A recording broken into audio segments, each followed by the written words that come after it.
আসসালামু আলাইকুম। Basic YouTube চ্যানেলে আপনাদের সবাইকে স্বাগতম। আশা করি সবাই ভালো আছেন।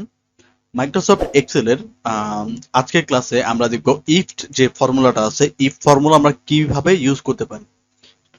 আমরা জানি ইফ মানে যদি, ঠিক আছে, মানে ইফ মানে এমন কোনো জিনিস বা এমন কোনো তথ্য আমরা জানি না, সেটাকে আমরা ধরে নিই, মানে মনে করি, অথবা ইফ মানে যদি হয়, যদি এরকম হয় বা যদি ওরকম হয়, তাহলে এই যদির যে অ্যান্সারটা, সেই অ্যান্সারটা আমরা কিভাবে পেতে পারি, যে যদি অত হইতো তাহলে এই জিনিসটা এত হইতো, যদি অত হয় তাহলে ওই জিনিসটা এত হয়, ঠিক আছে।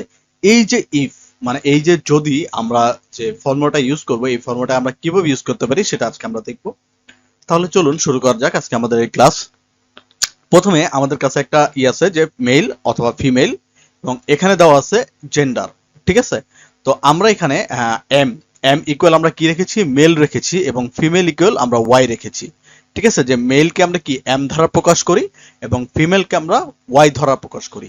তো আমি যেহেতু প্রথম, মানে আমি জাস্ট এখানে এম লিখবো এবং এই ঘরে মানে মেল লেখা উঠবে, আবার এই ঘরে ওয়াই লিখবো, এখানে ফিমেল লেখা উঠবে।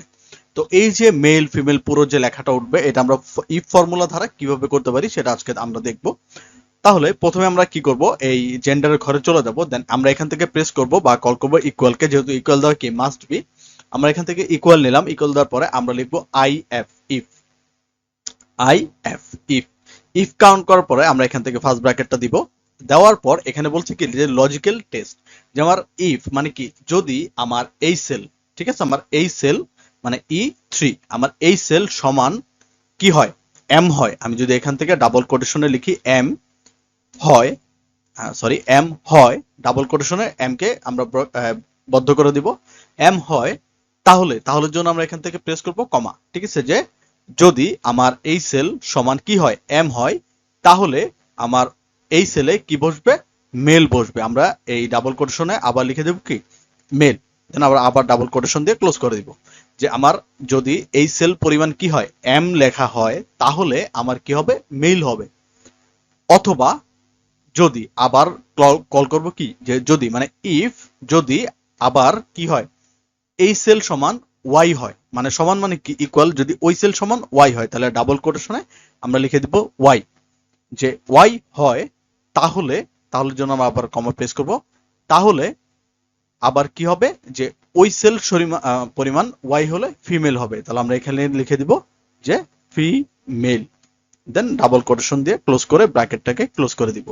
তাহলে আমি এখানে লিখলাম যে যদি আমার এই সেলে কি হয়, এম থাকে, তাহলে আমার কি বসবে, মেল বসবে। আবার দ্বিতীয় সূত্রতে লিখলাম যে যদি আবার ওই সেলে কি হয়, ওয়াই হয়, তাহলে এখানে ফিমেল বসবে। তো এখান থেকে যখন আমি কিবোর্ডে এন্টার প্রেস করবো, দেন এখান থেকে আমরা ওকে প্রেস করবো, তাহলে দেখবেন এখানে কি ফর্মুলাটা চলে আসছে। দেন এখান থেকে জাস্ট আমরা ড্রপ ডাউন করে নিষ্পন্ত নামিয়ে দিব, তাহলে দেখেন এখানে অটোমেটিক ভাবে কি মেল মেল মেল ফিমেল, ঠিক আছে, মানে ওয়াই ওয়াই যেখানে আছে সেখানে ফিমেল। তো এখানে যদি আমি এম বাদ দিয়ে ওয়াই লিখে ইন্টার প্রেস করি, তাহলে দেখবেন এখানেও কি ফিমেল চলে আসছে। তার মানে আপনি এখানে ইফ ফর্মুলাটা যেটা আছে সেটা আমরা খুব সহজেই বের করতে পারি, যে যদি বা ইফ ফর্মুলার যে কাজটা আছে সেটা আমরা ব্যবহার করতে পারি, বা কিভাবে বের করা হয় সেটা আমরা ব্যবহার করতে পারি, ঠিক আছে। তাহলে আজকের ক্লাস আমরা এই পর্যন্তই রাখবো। দেখা হবে পরবর্তী ক্লাসে। যদি ভিডিওটি ভালো লাগে বন্ধু বান্ধবের সাথে শেয়ার করে নেবেন এবং চ্যানেলটিকে সাবস্ক্রাইব করে নেবেন। সবাই ভালো থাকবেন, সুস্থ থাকবেন। আসসালামু আলাইকুম।